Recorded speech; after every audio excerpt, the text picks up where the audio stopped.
Are you anxious or do you have ADHD? This is one of the most, or both. This is one of the most common questions that I get asked as a therapist who works with anxiety. And let me, over the next few videos, try and explain some of the little things that you can look at to work out the difference. There is a high chance you might have both. Anxiety and ADHD don't have to come together. There's not anything in any of the studies that says somebody with ADHD has to be anxious. But just like any neurodivergence, there are a number of reasons, some of which we'll talk about over the next few nights, that bring us into a place where people with ADHD are quite often anxious. So let's start off with the first thing, which is how somebody overthinks when they're anxious as opposed to how they overthink when they're ADHD. When you're anxious, what tends to happen is that you're in a situation, the question is what if, and what happens is that your mind starts to run really horrible endings, the worst case scenarios to a number of different things. This could be anything from a social situation, what happens if my friends don't talk to me, this type of stuff. Whereas in ADHD, what happens with overthinking is that the thoughts are jumping, especially when you've got really strong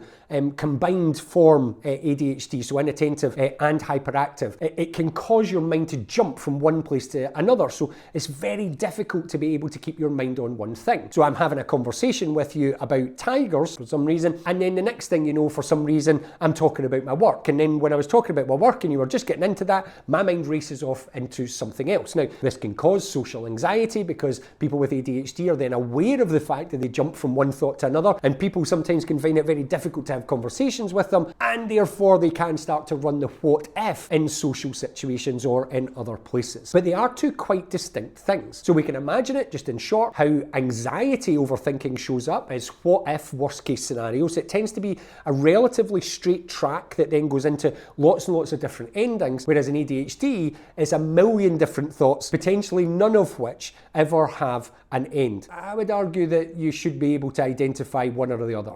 If you want to find out more about ADHD and anxiety, it's not all I talk about, but please follow the page and you'll get the rest of the videos in this short series as they come up, and you'll help other people find them too.